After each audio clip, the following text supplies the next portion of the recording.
ಶಾಸ್ತ್ರೀಜಿಯವರು ಹೇಳಿದರು, ಸಿದ್ದೇಶ್ವರ ಸ್ವಾಮಿಗಳು ಇಲ್ಲ, ಆದರೆ ಅವರು ಮಾಡಿರ್ತಕ್ಕಂಥ ಸಾಧನೆ, ಅವರು ನೀಡಿರ್ತಕ್ಕಂಥ ಉಪದೇಶಗಳು ಸಾರ್ವಕಾಲಿಕವಾಗಿ ಉಳಿಯುವಂಥವು. ಹಾಗಾಗಿ 12ನೇ ಶತಮಾನದಲ್ಲಿ ಒಬ್ಬ ಮನುಷ್ಯ ಭದ್ರ ಅಂತ ಹೇಳಿ ಒಬ್ಬ ಮನುಷ್ಯ ಇವತ್ತಿನ ದಿನದಲ್ಲಿ ಹೇಗೆ ಕಳ್ಳತನ ಮಾಡ್ತಾರೆ, ಸುಳ್ತನ ಹೇಳ್ತಾರೆ, ಕೊಲೆಗಳನ್ನು ಮಾಡ್ತಾರೆ, ದರೋಡೆಗಳನ್ನು ಮಾಡ್ತಾರೆ, ಆ ಕಾಲದಲ್ಲೂ ಇದ್ದು ಬಹುತೇಕ ಆ ಕಳುವು ಮಾಡಲಿಕ್ಕೆ, ದರೋಡೆ ಮಾಡಲಿಕ್ಕೆ ನಾನಾ ಕಾರಣಗಳಿರ್ತಾವೆ. ಒಂದು ವೈಷಮ್ಯ ಇರ್ಬೋದು, ಅಥವಾ ಭಾಳ ಬಡತನ ಆಗಿ ಭಾಳ ತೊಂದರೆಯಿಂದ ಏನಾದರೂ ಮಾಡಿ ಪಡ್ಕೊಳ್ಳೇಬೇಕು ಅನ್ನುವಂತಹ ಒಂದು ಆಶೆಯಿಂದ ಇರ್ಬೋದು, ಅಥವಾ ಯಾರದೋ ಒಂದು ಆಶೆಯನ್ನು ತೀರಿಸ್ಲಿಕ್ಕೋಸ್ಕರವಾಗಿಯೂ ಇರ್ಬೋದು, ಅಥವಾ ಹೆಂಡತಿ ಮಕ್ಕಳ ಆಶೆಯನ್ನು, ಅವರ ಹೊಟ್ಟೆಯನ್ನು ತುಂಬಿಸ್ಲಿಕ್ಕೋಸ್ಕರವಾದ್ರೂ ಇರ್ಬೋದು. ನಾನಾ ಕಾರಣಗಳಿಂದ ಮನುಷ್ಯನನ್ನು ಬೇರೆ ಬೇರೆ ವೇಷಗಳನ್ನು ಹಾಕ್ಲಿಕ್ಕೆ ಹಚ್ತದೆ. ಬಹುತೇಕ ಆ ಕಾಲದಲ್ಲಿ ಭದ್ರ ಅನ್ನುವಂತಹ ಒಬ್ಬ ಮನುಷ್ಯ, ಅವನ ಹೆಂಡತಿ ಒಂದು ಆಸೆ ಪಡ್ತಾಳೆ. ಬಹುತೇಕ ಹೆಣ್ಮಕ್ಳಿಗೆ ಅಂದರೆ ತುಂಬ ಆಸೆನೇ ಇರುತ್ತೆ. ಅದರಾಗೆ ವಿಶೇಷವಾಗಿ ನಿಮ್ಮ ಆಸೆ ಅದ್ರ ಮೇಲೆ, ಬಂಗಾರದ ಮೇಲೇ. ಬಹುತೇಕ ಈಗಂತೂ ತುಟ್ಟಿ ಆಗೈತೆ, ಭಾಳ ತುಟ್ಟಿ ಆಗೈತಿ. ಆದರೆ ಆ ಕಾಲದಲ್ಲೂ ನೋಡಿ, ಹೆಣ್ಮಗಳು ಭದ್ರ ಅಂತಕ್ಕಂಥ ಒಬ್ಬ ಕಳ್ಳ, ಆ ಕಳ್ಳನ ಹೆಂಡತಿ ಆಸೆ ಪಡ್ತಾಳೆ. ಯಾವುದ್ರ ಮೇಲೆ? ಬಂಗಾರದ ಮೇಲೆ ಆಸೆ ಪಡ್ತಾಳೆ. ಆಕೆ ನೀನು ಬಂಗಾರ ತೆಗೆದುಕೊಂಡು ಬಾ, ದುಡಿದು ಬಂಗಾರ ತೆಗೆದುಕೊಂಡು ಬಾ, ನನಗೆ ಅದು ಬೇಕು ಇದು ಬೇಕು ಅಂತ ಹೇಳಲಿಲ್ಲ. ನೀವು ಹೋಗಿ ಎಲ್ಲೋ ಒಂದು ಕಾರ್ಯಕ್ರಮಗಳಿಗೆ, ಯಾರದೋ ಲಗ್ನಕ್ಕೆ, ಯಾರದೋ ಮನೆ ಓಪನಿಂಗಿಗೆ ಹೋದಾಗ ಯಾರೋ ಹಾಕ್ಕೊಂಡಿದ್ದು ಬಂಗಾರ, ಯಾರೋ ಹಾಕ್ಕೊಂಡಿದ್ದು ಚೈನಾ, ಯಾರೋ ಹಾಕ್ಕೊಂಡಿದ್ದು ಕಿವ್ಯಾಗೆಂದು, ಯಾರೋ ಹಾಕ್ಕೊಂಡಿದ್ದು ಬಟ್ಟೆ ನೋಡಿ ನಿಮ್ಮ ಮನೆಯಾಗ ಗಂಡನ ಮುಂದೆ ನೀವು ಬೇಡಿಕೆ ಇಡ್ತೀರಿ. ಮಗಳಿದ್ರೆ ತಂದೆ ಮುಂದೆ ಬೇಡಿಕೆ ಇಡ್ತಾಳೆ, ಏನಂತ? ಅವ್ರು ಹಾಕ್ಕೊಂಡಾರಲ್ಲ ಅಂಥದ್ದೇ ನನಗೂ ಬಂಗಾರ ಮಾಡಿಸು, ಅವ್ರು ಹಾಕ್ಕೊಂಡಾರಲ್ಲ ಅಂಥದ್ದೇ ಬಟ್ಟೆ ನನಗೆ ಕೊಡಿಸು, ಅವ್ರು ಕಟ್ಟಿದಾರಲ್ಲ ಅಂಥದ ಮನೆ ನಮಗೂ ಕಟ್ಟಿಸು, ಅವ್ರು ತೊಗೊಂಡಿದ್ದಾರಲ್ಲ ಕಾರು ಅಂಥದ್ದೇ ಕಾರ್ ತಗೋ. ಹಿಂಗೆ ಬೇರೆದವರನ್ನು ನೋಡಿ, ಬೇರೆದವರದ್ದನ್ನು ನೋಡಿ ಅಪೇಕ್ಷೆ ಪಟ್ಟು ಬೇಡಿಕೆಯನ್ನು ಇಡ್ತಾರೆ. ಆ ಕಾಲದಲ್ಲೂ ಭದ್ರನ ಹೆಂಡತಿ ಏನು ಮಾಡಿದ್ಲು ಅಂದರೆ, ಇದೇ ಅಪೇಕ್ಷೆಯನ್ನು ಬಸವಣ್ಣನವರ ಹೆಂಡತಿಯಾದ ನೀಲಾಂಬಿಕೆಯ ಕಿವಿಯಲ್ಲಿರ್ತಕ್ಕಂಥ ಓಲೆಗಳನ್ನು ನೋಡಿ ಭದ್ರನಿಗೆ ಹೇಳ್ತಾಳೆ. ನೀಲಾಂಬಿಕೆಯ ಕೊರಳಲ್ಲಿ, ನೀಲಾಂಬಿಕೆಯ ಕಿವಿಯಲ್ಲಿ ಕಿವಿಗೆ ಹಾಕ್ಕೊಳ್ಳುವಂತಹ ಓಲೆಗಳು ಭಾಳ ಚೆನ್ನಾಗಿದ್ದಾವೆ. ಆಕೆ ಭಾಳಷ್ಟು ಜನರ ಮಧ್ಯದಲ್ಲಿ ನಿಂತಿದ್ರೂ ಕೂಡ ಅಷ್ಟು ಮಿಂಚುತ್ತವೆ, ಅಷ್ಟು ಚೆನ್ನಾಗಿ ಕಾಣ್ತವೆ.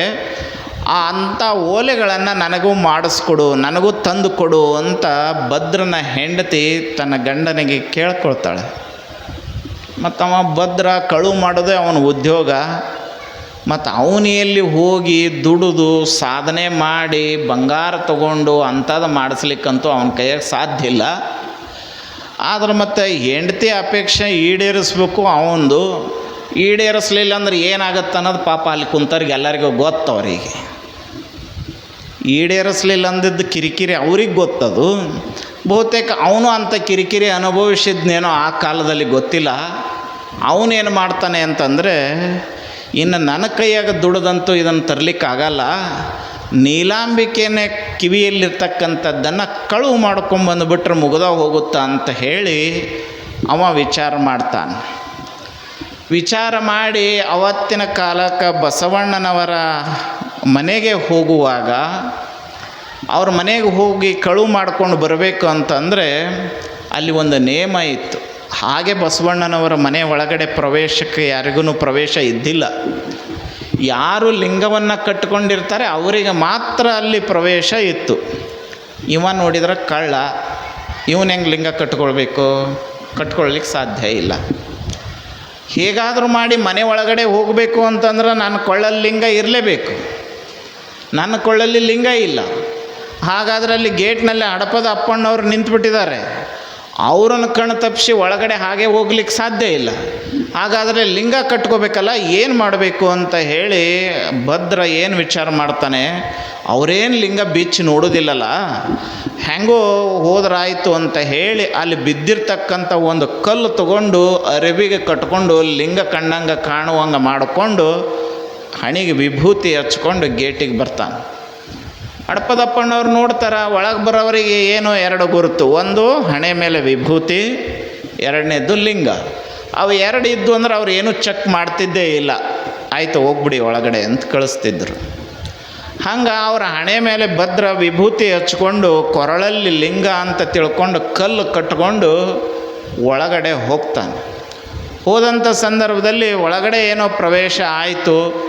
ಒಳಗಡೆ ಮಲಗುವಂಥ ಕೋಣೆಯಲ್ಲಿ ಹೋಗಿ ನೋಡ್ತಾರೆ, ಬಸವಣ್ಣನವರು ನೀಲಾಂಬಿಕೆಯವರು ಮಲ್ಕೊಂಡಿರ್ತಾರೆ. ಮಲ್ಕೊಂಡಿರುವಂಥ ಸಂದರ್ಭದಲ್ಲಿ ಇವ ಹೋಗಿ ನೋಡ್ತಾನೆ, ಕಿವಿಯಲ್ಲಿ ಅವೇ ಓಲೆಗಳು ಇರ್ತವೆ. ಅವಾಗ ಅವ ವಿಚಾರ ಮಾಡ್ತಾನೆ, ಹೇಗೂ ಮಲಗಿದ್ದಾರೆ, ನಾನು ಸಾವಕಾಶವಾಗಿ ಹೋಗಿ ಅವರ ಕಿವಿಯಿಂದ ಓಲೆಯನ್ನು ಕಿತ್ಕೊಂಡು ಹೋದ್ರೆ ಆಯಿತು ಅಂತ ಹೇಳಿ ಧೈರ್ಯವಾಗಿ ಒಳಗಡೆ ಅವರ ಕೊಲೆಯ ರೂಮಿಗೆ ಹೋಗಿ ಅವರ ಕಿವಿಗೆ ಕೈ ಹಾಕಿ ಕಿವಿಗಿನ ಓಲೆಗಳನ್ನು ಉಚ್ಕೊಳ್ತಾನೆ. ಕಿವಿಯಾಗಿನ ಓಲೆ ಉಚ್ಕೊಂಡಾಗ ಬಹುತೇಕ ನೀಲಾಂಬಿಕೆಯವರಿಗೆ ಎಚ್ಚರ ಇದ್ದರೂ ಇರ್ಬೋದು, ಇಲ್ಲ ಅಂತಲ್ಲ. ಯಾಕಂದರೆ ಯಾವ ಮನುಷ್ಯನಿಗೆ ಎಚ್ಚರ ಆಗೋದಿಲ್ಲ ಹೇಳ್ರಿ ನೋಡೋಣ. ಕಿವಿಯಾಗಿ ನಾವು ತಕ್ಕೊಳ್ಳುವಾಗ ಯಾವ ಮನುಷ್ಯನಿಗೆ ಎಚ್ಚರ ಆಗೋದಿಲ್ಲ, ಎಚ್ಚರ ಆಗೇ ಆಗ್ತದೆ. ಆದರೆ ಬಸವಣ್ಣನವರ ಸಿದ್ಧಾಂತ ಎಂಥದಿತ್ತು ಅಂತಂದರೆ, ಯಾರೋ ಒಬ್ಬ ಬಂದು ಬೇಡ್ತಿರುವಾಗ, ಯಾರೋ ಒಬ್ಬ ತೆಗೆದುಕೊಂಡು ಹೋಗ್ತಿರುವಾಗ ಅವನಿಗೆ ಬೇಡ ಅನ್ನಬಾರದು ಅನ್ನುವಂತಹ ಒಂದು ಉದ್ದೇಶ. ಅವರಿಗೆ ಏನು ಕೇಳ್ತಾರೆ, ಏನು ತೆಗೆದುಕೊಂಡು ಹೋಗ್ತಾರೆ ಅದನ್ನೆಲ್ಲ ಧಾರಾಳವಾಗಿ ಕೊಡುವಂಥ ಮನೋಭಾವ ಬಸವಣ್ಣವರಲ್ಲೂ ಇತ್ತು, ಅದು ನೀಲಾಂಬಿಕೆಯವರಲ್ಲೂ ಇತ್ತು. ನೀಲಾಂಬಿಕೆಯವರು ವಿಚಾರ ಮಾಡ್ತಾರೆ, ಯಾರಿಗೋ ಬೇಕಾಗಿದೆ, ಅದರ ಅವಶ್ಯಕತೆ ಇದೆ ಕಾಣ್ತದೆ, ತೆಗೆದುಕೊಂಡು ಹೊರಟಿದ್ದಾರೆ ಬಿಡು ಅಂತ ಹೇಳಿ ಅವರು ಎಚ್ಚರ ಇದ್ರೂ ಕೂಡ ಕಣ್ಣು ತೆಗಿಲಾರದೆ ಮಲ್ಕೊಂಡಿರೋರ ಗತೆನೇ ಮಲ್ಕೊಂಡಿರ್ತಾರೆ. ಅವ ಕಿವಿಯಾಗಿ ನಾವು ಉಚ್ಕೊಳ್ತಾನೆ. ಉಚ್ಕೊಂಡ ಮ್ಯಾಗ ಅವನ ಆಸೆ ಮುಗೀತು, ಹೋಗ್ಬೇಕ ಇಲ್ಲೋ.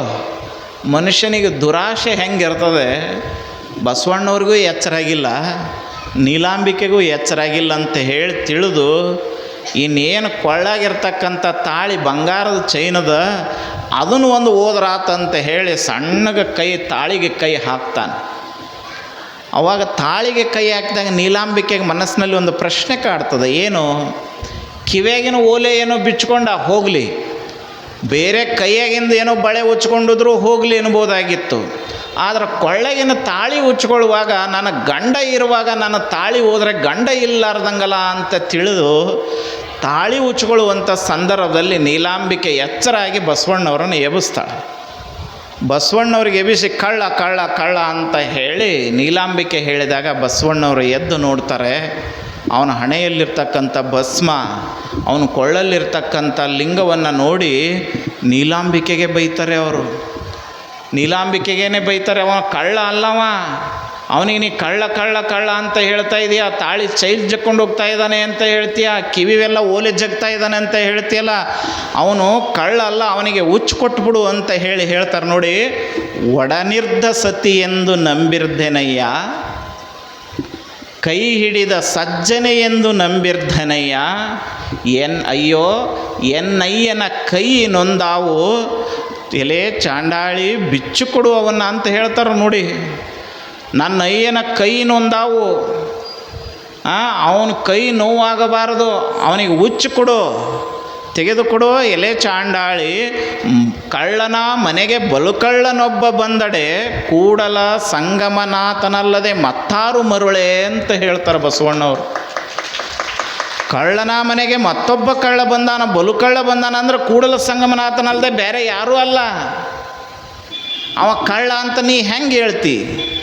ಅವನ ಹಣೆಯಲ್ಲಿ ವಿಭೂತಿ ಐತೆ, ಅವನ ಕೊಳ್ಳಲ್ಲಿ ಲಿಂಗ ಐತೆ, ಅವನಿಗೆ ನೀ ಕಳ್ಳ ಅಂತ ಇದೀಯ. ಅವ ಕಳ್ಳ ಅಲ್ಲ, ಅವ ಸಾಕ್ಷಾತ್ ಸಂಗಮನಾಥನೇ ಬಂದಾನ, ಲೇಟ್ ಮಾಡಬೇಡ, ಹುಚ್ಚು ಕೊಡು ಅಂತ ಹೇಳಿ ಬೈತಾನೆ.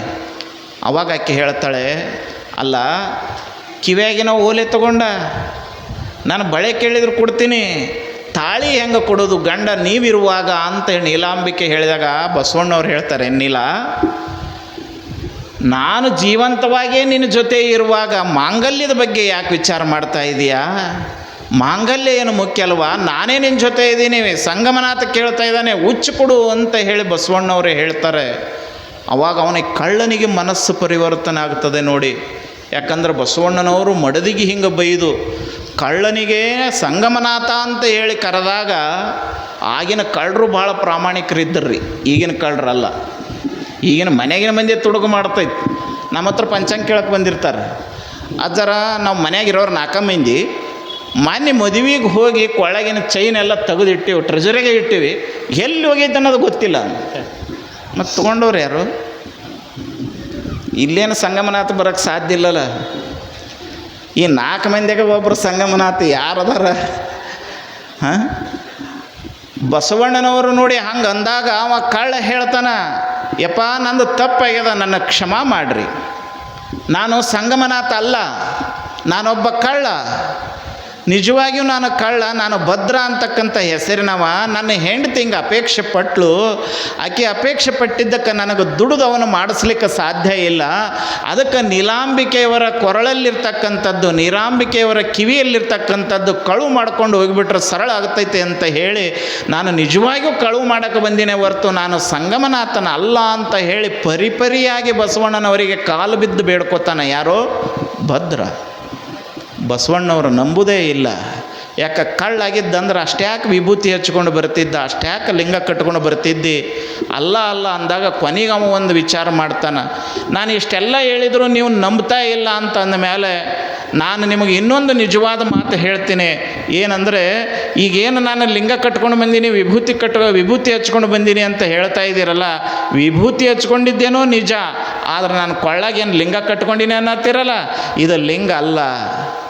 ನಾನು ಗೇಟ್ನಾಗ ಒಳಗಡೆ ಬಿಡುವುದಿಲ್ಲ ಅಂತ ಹೇಳಿ ನಾನು ಅಲ್ಲಿ ಬಿದ್ದಿರ್ತಕ್ಕಂಥ ಒಂದು ಕಲ್ಲನ್ನು ಅರಿವಿಗೆ ಕಟ್ಕೊಂಡು ಬಂದಿನೇ ಹೊರತು ಅದು ಲಿಂಗ ಅಲ್ಲ. ಈಗ ನೀವು ಇದನ್ನು ನೋಡಿ ಆದರೂ ನನ್ನ ಕಳ್ಳ ಅಂತ ಹೇಳಿ ಬಿಟ್ಬಿಡಿ ಅಂತ ಹೇಳಿ ತನ್ನ ಕೊರಳಲ್ಲಿ ಕಟ್ಕೊಂಡಿರ್ತಕ್ಕಂಥ ಆ ಕಲ್ಲನ್ನು ಉಚ್ಚಿ ಬಸವಣ್ಣವರಿಗೆ ತೋರಿಸ್ಲಿಕ್ಕೆ ಹೋಗ್ತಾನೆ. ಅದು ಕಲ್ಲು ಇದ್ದಿದ್ದು ಬಸವಣ್ಣನವರ ದೃಷ್ಟಿಯಿಂದ ಅದು ಲಿಂಗವಾಗಿ ಬಿಟ್ಟಿರುತ್ತೆ. ಅವಾಗ ಅವ ವಿಚಾರ ಮಾಡ್ತಾನೆ, ಬಸವಣ್ಣನವರ ಶಕ್ತಿ ಎಷ್ಟು ಅದ್ಭುತವಾಗಿರ್ತಕ್ಕಂಥದ್ದು. ಬಸವಣ್ಣ ತನ್ನ ಕಣ್ಣಿನಿಂದ ಏನು ನೋಡಿದ ಅದೆಲ್ಲ ಪರಿಶುದ್ಧವಾಯಿತು. ಬಸವಣ್ಣ ಏನು ಮಾತನಾಡಿದ ಅವೆಲ್ಲ ವೇದವಾಕ್ಯಗಳಾದವು. ಬಸವಣ್ಣನವರ ಮಾತು, ಬಸವಣ್ಣರ ನಡೆ, ಬಸವಣ್ಣನವರ ಕೈಯಿಂದ ಕೊಟ್ಟಿದ್ದೆಲ್ಲ ಪ್ರಸಾದ ವಾಕ್ಪರುಷ, ಹಸ್ತಪರುಷ, ನೇತ್ರಪರುಷವಾಗಿತ್ತು. ಅಂಥ ಬಸವಣ್ಣನವರ ಒಂದು ದೃಷ್ಟಿಯಿಂದ ಒಂದು ಕಲ್ಲು ಲಿಂಗವಾಯಿತು. ಆ ಒಬ್ಬ ಕಳ್ಳ ಭದ್ರ ಅವತ್ತಿನಿಂದ ತಾನು ಕಳ್ಳತನವನ್ನು ಮಾಡುವುದನ್ನು ಬಿಟ್ಟು ಕಾಯಕವನ್ನು ಮಾಡುತ್ತಾ ಅವನೂ ಕೂಡ ಒಬ್ಬ ಶರಣನಾಗಿ ಪರಿವರ್ತನ ಆದ ಅಂತಂದರೆ ಬಸವಣ್ಣನವರ ಶಕ್ತಿ ಎಷ್ಟು ಅದ್ಭುತವಾಗಿತ್ತು. ಹಾಗಾಗಿ ಅಂಥ ಬಸವಣ್ಣನವರು ಏನು ಪರಿವರ್ತನೆ ಮಾಡ್ತಾ ಬಂದರು ಅಂತಂದರೆ ಆ ಜನರನ್ನು ಪರಿವರ್ತನೆ ಮಾಡ್ತಾ ಬಂದರು. ಬಹುತೇಕ 1, 2 ಇಂಥ 100 ಉದಾಹರಣೆಗಳು. ಪುಣ್ಯವನ್ನು ಸಂಪಾದಿಸಬೇಕು, ದೇವರನ್ನು ಸ್ಮರಣೆ ಮಾಡಬೇಕು. ಮನುಷ್ಯ ಜನ್ಮದಲ್ಲಿ ಹುಟ್ಟಿ ಬಂದ ಮೇಲೆ ಆಗಲೇ ಹೇಳಿದ್ರಲ್ಲ, ಮನೆ ಬಿಟ್ಟು ಹೊರಗೆ ಬರಲಾರದ ಗೆಳೆಯರು. ನಾವೆಲ್ಲ ಅದಕ್ಕೆ ಬೆನ್ನತ್ತಿದೆವು. ಯಾವುದು ನಮಗೆ ಶಾಶ್ವತವಾಗಿ ನಮ್ಮ ಜೊತೆ ಬರುವುದಿಲ್ವೋ ಅದಕ್ಕೆ ನಾವು ಶಾಶ್ವತವಾಗಿ ಪರಿಶ್ರಮವನ್ನು ಪಡ್ತಾ ಇದ್ದೇವೆ. ಯಾವುದು ನಮ್ಮ ಜೊತೆ ಶಾಶ್ವತವಾಗಿ ಬರುತ್ತೋ ಅದಕ್ಕಾಗಿ ನಾವು ಒಂದು ನಿಮಿಷವನ್ನು ಸೀಮಿತವಾಗಿ ಇಡ್ತಾ ಇಲ್ಲ. ನಾವು ಒಂದು ನಿಮಿಷವನ್ನು ಅದಕ್ಕೋಸ್ಕರವಾಗಿ ಕಳೀತಾ ಇಲ್ಲ.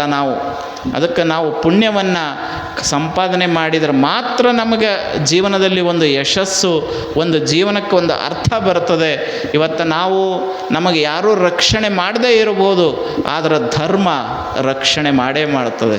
ಅದಕ್ಕೆ ಹೇಳ್ತಾರೆ ನೋಡಿ, ಧರ್ಮೋ ರಕ್ಷತಿ ರಕ್ಷತಃ ಅಂತ ಹೇಳ್ತಾರೆ. ಅದಕ್ಕೆ ಸುಭಾಷಿತದಲ್ಲಿ ಇನ್ನೊಂದು ಕಡೆ ಹೇಳ್ತಾರೆ, ವನೆ ರಣೆ ಶತ್ರು ಜಲಾಗ್ನಿ ಮಧ್ಯೆ ಮಹರ್ಣವೇ ಪರ್ವತ ಮಸ್ತಕೇವ ಸುಪ್ತಂ ಪ್ರಮತ್ತಂ ವಿಷಮಸ್ಥಿತಂ ವಾ ರಕ್ಷಂತಿ ಪುಣ್ಯಾನಿ ಪುರಾಕೃತಾನಿ ಅಂತ ಹೇಳ್ತಾರೆ. ಎಷ್ಟು ಅದ್ಭುತವಾದ ಮಾತು ಹೇಳ್ತಾರೆ ಅಂತಂದರೆ, ನಿಮ್ಮಲ್ಲಿ ಪುಣ್ಯ ಅನ್ನುವಂಥದ್ದು ಒಂದಿದ್ದರೆ ವನೆ ರಣೆ ಶತ್ರು ಜಲಾಗ್ನಿ ಮಧ್ಯೆ, ದಟ್ಟವಾದ ಅರಣ್ಯದೊಳಗೆ ನೀವು ಸಿಲುಕಿಕೊಂಡು ಪ್ರಾಣಾಪಾಯದಿಂದ ಒದ್ದಾಡುವಂತಹ ಸಂದರ್ಭದಲ್ಲಿಯೂ ವನೆ ರಣೆ ರಣರಂಗದಲ್ಲಿ ಶತ್ರುಗಳ ಮಧ್ಯೆ ಕೂಡಿಕೊಂಡು ಅಲ್ಲಿ ಜೀವನ ಮರಣದ ಹೋರಾಟವನ್ನು ಮಾಡುತ್ತಿದ್ದಂಥ ಸಂದರ್ಭದಲ್ಲಿಯೂ ಶತ್ರುಗಳ ನಡುವೆ ನೀವು ಇದ್ದು ನಿಮ್ಮ ಜೀವವನ್ನು ಕಳ್ಕೊಳ್ಳುವಂತಹ ಸಂದರ್ಭ ಬಂದಾಗೂ ಕೂಡ ನೀವು ಮಾಡಿದಂಥ ಪುಣ್ಯ ಇದ್ದರೆ ಅದು ನಿಮ್ಮನ್ನು ರಕ್ಷಣೆ ಮಾಡೇ ಮಾಡ್ತದೆ ಅಂತ ಹೇಳ್ತಾರೆ ಅವರು. ಅದ್ರ ಜೊತೆ ಹೇಳ್ತಾರೆ, ಸುಪ್ತಂ ಪ್ರಮತ್ತಂ ವಿಷಮ ಸ್ಥಿತಂವ. ನಮಗೆ ಪ್ರಜ್ಞೆ ಇದ್ರೇನು, ಪ್ರಜ್ಞೆ ಇಲ್ದಿದ್ರೇನು, ನಮ್ಮ ಊರಾದ್ರೇನು, ಬೇರೆ ಊರಾದ್ರೇನು, ಎಲ್ಲಿ ಆದ್ರೇನು, ಏನೆಲ್ಲ ಅನಾಹುತ ಆದ್ರೂ ಕೂಡ ನಮಗೆ ರಕ್ಷಣೆ ಮಾಡಲಿಕ್ಕೆ ನಮ್ಮ ಹೆಂಡತಿ ಆಗಲಿ, ತಂದೆ ಆಗಲಿ, ತಾಯಿ ಆಗಲಿ, ಅಣ್ಣ ಆಗಲಿ, ತಮ್ಮ ಆಗಲಿ, ಬಂಧು ಬಳಗ ಯಾರೇ ಇಲ್ಲದಂಥ ಸಂದರ್ಭದಲ್ಲಿಯೂ ಕೂಡ ನಿನ್ನನ್ನು ರಕ್ಷಣೆ ಮಾಡೋದು ಒಂದೇ ಒಂದು, ಅದು ಪುಣ್ಯ ಮಾತ್ರ ಅಂತ ಹೇಳ್ತಾರೆ. ಪುಣ್ಯ ಇಲ್ಲ ಅಂತಂದರೆ ನಿಮಗೆ ಯಾರೂ ರಕ್ಷಣೆ ಮಾಡಲಿಕ್ಕಾಗೋದಿಲ್ಲ ಅಂತ ಹೇಳ್ತಾರೆ. ಹಾಗಾದರೆ ಪುಣ್ಯವನ್ನು ನಾವು ಸಂಪಾದನೆ ಮಾಡೋದು ಹಾಗೇ ಸಾಧ್ಯ ಇಲ್ಲ. ನಾವೆಲ್ಲರೂ ಪುಣ್ಯವನ್ನು ಮಾಡಬೇಕು ಅಂತ ಹೇಳಿ ಸುಮ್ಮನೆ ಏನೋ ಮಾಡಿದರೆ ಪುಣ್ಯ ಸಂಪಾದನೆ ಮಾಡಲಿಕ್ಕೆ ಸಾಧ್ಯ ಇಲ್ಲ. ನಮಗೆ ಜೊತೆಯಾಗಿ ಬರ್ತಕ್ಕಂಥದ್ದು ಅದು ಪುಣ್ಯ ಒಂದೇ. ಬಹುತೇಕ ಬಸವಣ್ಣನವರು ಎಷ್ಟು ಸಮರ್ಥರಿದ್ದರು, ನೀಲಾಂಬಿಕೆಯವರು ಅಷ್ಟೇ ಸಮರ್ಥರಿದ್ದರು. ಸತಿಪತಿಗಳ ಒಂದಾದ ಭಕ್ತಿ ಹಿತವಪ್ಪುದು ಶಿವನಿಗೆ ಅಂತ. ಬಹುತೇಕ ನಾವು ಜೋಡಿ ಅಂತಂದ್ರೆ ಆಗಿನ ಕಾಲದ ಜೋಡಿನೇ. ಇವತ್ತು ಮೊನ್ನೆ ನಾನು ಎಲ್ಲೇ ಒಂದು ಪೇಪರ್ನಲ್ಲಿ ಓದ್ತಾ ಇದ್ದೆ, ಇವತ್ತಿನ ಕಾಲದಲ್ಲಿ ಜೋಡಿಗಳು ಯಾವುವು ಒಂದೂ ಹೊಂದಾಣಿಕೆ ಇಲ್ಲತ್ತಾರ ಅವರು. ಇವತ್ತೇನು ನಾವು ಅಜ್ಜರ ಹಂಗೆ ಅನ್ಬೇಡ್ರಿ, ನಾವೆಲ್ಲ ಗಂಡ ಹೆಂಡ್ತಿ ಚಲೋ ಅದೀವಿ ಅಂತ ನೀವು ಅಂತಿರ್ಬೇಕು. ಆದ್ರೆ ಅವ್ರು ಅದಕ್ಕೆ ವ್ಯಾಖ್ಯಾನ ಬರೀತಾರೆ. ಏನು ಹೇಳ್ತಾರೆ ಗೊತ್ತೇನು? ನೀವಿವತ್ತು ಚಲೋ ಅದೀರ ಅಂದ್ರೆ ಇಬ್ಬರದಾಗ ಒಬ್ಬರು ಸಹನ್ ತೊಗೊಂಡಾರಂತ ನೀವು ಚಲೋ ಅದೀರ ಅಂತ ಅರ್ಥದ ಅಷ್ಟೇ. ಇಬ್ಬರು ಚಲೋ ಇಲ್ಲೇ ಇಲ್ಲ, ಸಾಧ್ಯನೇ ಇಲ್ಲ ನೀವಿಬ್ಬರು ಚಲೋ ಇರಾಕ. ಆದ್ರೆ ಒಬ್ಬರು ಸಹನ್ ತೊಗೊಂಡಾರ, ಹೆಂಡತಿಯರ ಸಹನ್ ತೊಗೊಂಡಿರ್ಬೇಕು, ಗಂಡರ ಸಹನ್ ತೊಗೊಂಡಿರ್ಬೇಕು. ಈ ಎರಡು ಮಾರಾಮರಿ ಅದಾವು, ಕೋರ್ಟ್ನಾಗ ಅದಾವು, ಹಿರಿಯರ ಮುಂದೆ ಅದಾವು, ಅದೊಂದು ದಿಕ್ಕಿಗೆ ಅದಾವು, ಅದೊಂದು ದಿಕ್ಕಿಗೆ ಅದಾವು. ಕೂಡಿ ಅದಾವ ಅಂದ್ರೆ ಒಂದರ ಸಮಾಧಾನ ತೊಗೊಂಡಿರ್ಬೇಕಂತ ಅಂದಾಗ ಮಾತ್ರ ನೀವು ಕೂಡಿರೋಕ್ಕೆ ಸಾಧ್ಯ ಅಂತ. ಆದ್ರೆ ಅವ್ನು ಮುಂದೊಂದು ಹೇಳ್ತಾನೆ, ಜೋಡು ಕರೆಕ್ಟ್ ಹೊಂದಾಣಿಕೆ ಇರೋವು ಯಾವ ಅನ್ನೋದು ಎರಡು ಉದಾಹರಣೆ ಹೇಳ್ತಾನೆ. ಒಂದು ಚಪ್ಪಲಿ, ಅವು ಎರಡು ಕರೆಕ್ಟ್ ಜೋಡಂತವು. ಇನ್ನೊಂದು ನೀವೇನೀಗ ಹೊಸ್ದಾಗಿ ಹಾಕ್ಕೊಳ್ಳೋ ಬಟ್ಟೆ ಮ್ಯಾಚಿಂಗ್ ತೊಗೊಂಡಿರ್ತೀರಲ್ಲ, ಅವು ಅಷ್ಟ ಜೋಡು ಕರೆಕ್ಟ್ ಅಂತ. ಉಳಿದವೆಲ್ಲ ಜೋಡು ಯಾವುವು ಒಂದು ಜೋಡು ಸರಿ ಇಲ್ಲ ಅಂತ ಹೇಳ್ತಾನೆ ಒಬ್ಬ ಕವಿ. ಹಾಗಾಗಿ ನಾವು ಇವತ್ತೇನಿರ್ತೀವಲ್ಲ ಜೀವನದಲ್ಲಿ ಅರ್ಥ ಮಾಡಿಕೊಂಡು, ಜೀವನ ಅಂದ್ರೆ ಇಷ್ಟೇ ಅಲ್ಲ, ಭಗವಂತ 83 ಲಕ್ಷ ಜೀವಕೋಟಿ ಯೋನಿಯೊಳಗೆ ಬಂದೆ ಮನುಷ್ಯನಾಗಿ ಹುಟ್ಟಿ ಬರೋದು ಸರಳ ಅಲ್ಲ, ಸಾಮಾನ್ಯವಾಗಿರ್ತಕ್ಕಂಥದ್ದಲ್ಲ. ಈಗೇನು ನಿಮ್ಮ ಮುಂದೆ ಕಾಣ್ತಾವಲ್ಲ ಪಶು ಪಕ್ಷಿ ಪ್ರಾಣಿಗಳು, ಅವು ಎಲ್ಲವನ್ನೂ ಜನ್ಮ ತಾಳಿ ಕೊನೆಗೆ ಮನುಷ್ಯ ಆಗಿ ಹುಟ್ಟಿ ಬಂದಿರಿ. ಇದರಾಗಾರ ನೀವು ಹೌದನ್ನಿಸ್ಕೊಂಡು ಸಾರ್ಥಕವಾದ ಬದುಕನ್ನು ಮಾಡಿ ಶರಣರನ್ನು, ಬಸವಣ್ಣನವರನ್ನು, ಮಲ್ಲಿಕಾರ್ಜುನನನ್ನು ಸ್ಮರಣೆ ಮಾಡಿ ಜಗದ್ಗುರುಗಳಂಥವರ ಆಶೀರ್ವಚನ ಕೇಳಿ ಜೀವನವನ್ನು ಸಾರ್ಥಕ ಮಾಡಿಕೊಂಡ್ರಿ ಅಂದ್ರೆ ನಿಮ್ಮ ಬದುಕು ಸಾರ್ಥಕ ಆಗ್ತದೆ. ಅದರ ಹೊರತು ಸಾರ್ಥಕ ಆಗಲಿಕ್ಕೆ ಸಾಧ್ಯನೇ ಇಲ್ಲ. ಹಾಗಾಗಿ ಅದಕ್ಕೆ ನಮ್ಮ ಕಮಿಟಿಯವರೆಲ್ಲ ಕೂಡಿಕೊಂಡು ಪ್ರತಿ ವರ್ಷ ನಿಮಗೆ ಏನು ಮಾಡ್ತಾರೆ ಅಂತಂದ್ರೆ, ಜನರು ಅದು ವರ್ಷಕ್ಕೆ ಒಮ್ಮೆರ ಪ್ರವಚನವನ್ನು ಕೇಳಿ, ವರ್ಷಕ್ಕೆ ಒಮ್ಮೆರ ಒಳ್ಳೆ ಮಾತುಗಳನ್ನು ಕೇಳಿ. ಮನುಷ್ಯನಿಗೆ ಈಗ ಮನ್ಯಾಗ ನೀವು ದಿವಸ ಕಸ ಹೊಡಗ್ತೀರಿ, ಯಾರು ನಿಮ್ಮ ಮನೆಗೆ ಕಸ ತಂದು ಹಾಕ್ತಾರೇನು? ಇಲ್ಲ. ಮನ್ಯಾಗ ಹುಡುಗರು ಅಥವಾ ಮನ್ಯಾಗ ಹಿರಿಯರು ಯಾರು ಕೂತ್ಕೊಂಡು ನಿಮ್ಮ ಮನೆಗೆ ಕಸ ತೊಗೊಂಬಂದು ಹಾಕ್ತಾರೇನು? ಹಾಕೋದಿಲ್ಲ. ಆದರೂ ನೀವು ಕಸ ಹೊಡೆದಾಗೊಮ್ಮೆ ಕಸ ಬರ್ತೈತೆ, ಬರೋದಿಲ್ಲ? ಬರ್ತೈತೆ. ನಿಮ್ಮ ಮನೆಗೆ ಕಸ ಹಾಕೋದಿಲ್ಲ ಖರೆ, ಕಸ ಹೊಡೆದಾಗೊಮ್ಮೆ ಕಸ ಬರ್ತೈತೆ ಅಂದ ಮ್ಯಾಗ ಒಂದು ಮನೆಗೆ 3 ಸಲ ಕಸ ಹೊಡಗ್ತೀರಿ ದಿವ್ಸಕ್ಕೆ ನೀವು. ಈ ದೇಹದ ಒಳಗಡೆ ಕಸ ಇರ್ತದೆ. ಅಜ್ಜರ ಹೌದು, ಅದೇ ಹಂಗೆ ಕಸ ಬರ್ತದೆ ರೀ. ಕೆಟ್ಟ ವಿಚಾರ ಮಾಡ್ತೇವೆ, ಕೆಟ್ಟದ್ದನ್ನು ನೋಡ್ತೇವೆ, ಒಳ್ಳೆಯವ್ರ ಬಗ್ಗೆ ಕೆಟ್ಟದಾಗಿ ಮಾತಾಡ್ತೇವೆ. ನಾವು ಏನೋ ಒಂದು ಪುಣ್ಯದ ಕೆಲಸ ನಡೆದಾಗ ಅದಕ್ಕೆ ಅಡಚಣೆ ಮಾಡ್ತೇವೆ, ಅಥವಾ ಅಡಚಣೆ ಮಾಡೋರ ಜೋಡಿ ಕೈ ಜೋಡಿಸ್ತೇವೆ. ಏನೋ ತಿಳಿಲಾರ್ದೋ ಪಾಪದ ಕೆಲಸ ಮಾಡಿರ್ತೀವಿ. ಅದನ್ನು ತೊಳ್ಕೋಬೇಕು ಅಂತ ಅಂದ್ರೆ ಇಂಥ ಪ್ರವಚನ ಕೇಳಿದಾಗ ಮಾತ್ರ ತೊಳ್ಕೊಳ್ಳಿಕ್ಕೆ ಸಾಧ್ಯನೇ ಹೊರತು ಬೇರೆ ಏನು ಮಾಡಿದ್ರೂ ತೊಳ್ಕೊಳ್ಳಿಕ್ಕೆ ಸಾಧ್ಯ ಇಲ್ಲ.